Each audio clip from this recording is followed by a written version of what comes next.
Thank you very much for that very kind introduction. I'll keep my own introduction short because, I'm zipping in and out of TV interviews. I think in the last 2.5 weeks, I've done about 70 TV radio interviews.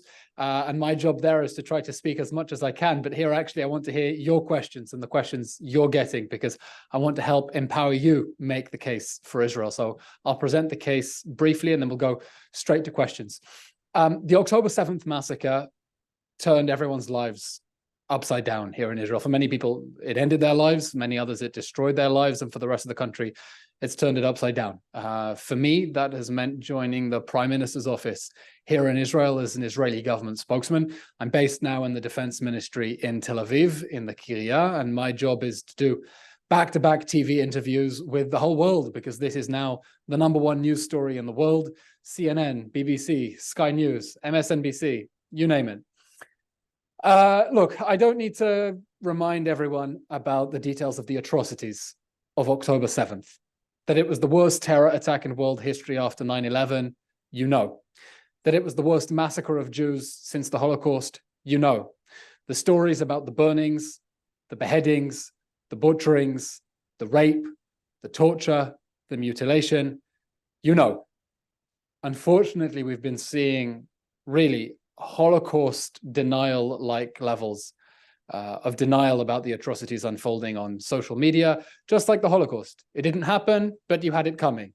Where's the evidence? No, the evidence is fake. Part of what we're fighting, by the way, we're still trying to identify many of the victims who were killed in that massacre, and we're having to prove to the world that they were killed at all, which is part of what is especially infuriating and upsetting about the current situation. Hamas declared war on Israel with the October 7th massacre.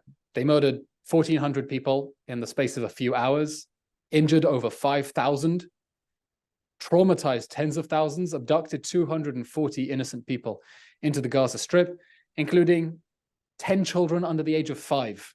There's a 9-year-old baby there. There's a 3-year-old girl who was literally ripped out of her father's arms when he was shot dead, and she was taken into Hamas captivity, and she's now a hostage, 3 years old.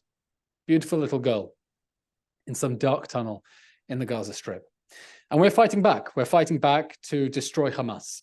There have been many rounds of conflict.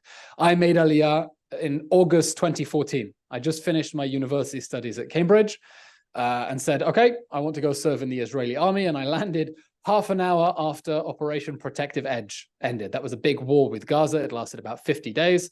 The ceasefire came into effect at 7 o'clock. I landed at 7:30. The following morning, I showed up at the army base here and said, hello, I've signed up to volunteer. We've had many of these rounds, and each round ends with a ceasefire. And we say, okay, till next time. And we know that till next time, Hamas is going to build more tunnels, more rockets, and then will attack us again. Until next time. This time, Israel's decided enough is enough. There will be no more rounds with Gaza. Hamas declared war on us, and we will win that war. We will end Hamas. We will totally dismantle its terrorist infrastructure. We will remove it from power so that the day after this war ends, there is no longer an organization called Hamas in the Gaza Strip that is able to hurt our people ever again. That is the goal of this war. And I can tell you it's something that's uniting people from left and right across Israeli society who realize that's it. There is no possibility of accommodation with Hamas, with a genocidal terrorist group that openly says it wants to murder all the Jews. Just today, Memory, which is an excellent resource, they take a lot of interviews that Palestinian leaders give on Arabic media and then subtitle it, showed a video with Ghazi Hamid, a Hamas leader from just last week. And he said, we will do October 7th a second time and a third time and a fourth time until Israel is destroyed. And the interviewer asked him, you mean the annihilation of Israel? He says, yes, that's exactly what we mean. That's what we're up against. And so we're fighting this war because never again means not now, not ever. Because that Nazi-style cruelty and efficiency, 1,400 people in a single day, is something that we can't tolerate. We can't live with it. And that's why we're going to continue until we've destroyed Hamas. And there will be no ceasefire. And I know that many people around the world are calling for a ceasefire. Many of them have the best of intentions. Truly, they're calling for a ceasefire because they don't want more people to be hurt. But calling for a ceasefire is to tell Israel to stop defending itself against an enemy that pulled off a spectacular massacre and is telling us live they want to do it again. A ceasefire tells Hamas it can get away with it. A ceasefire leaves Hamas free to do it again. And I'll tell you what's worse. A ceasefire tells Hamas that it can do October 7th again, and Israel has no right to defend its people. Israel just has to sit back and say, hit me, let me have it. That's not going to happen.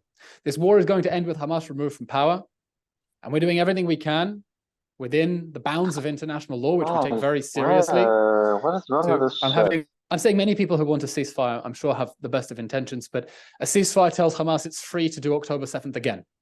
It tells it that it will leave it free to do it again, and it tells it that Israel has no right to defend itself, that Hamas can attack us, behead children, burn whole families alive, and we have to sit back and say, hit me. So we're doing everything we can to avoid civilian casualties, and I'm happy to discuss that in the Q&A, because I know the humanitarian question has been a source of a lot of concern for people around the world. And we're pushing ahead with a campaign to defeat Hamas. It's a dangerous situation. Tel Aviv is a ghost town. All the young people have been called up for reserves. They're on the front lines, but they know they have an important job to do, because unless we wipe out Hamas, October 7th will happen again, because they say they want to do it again. And never again means never again. Not now, not ever.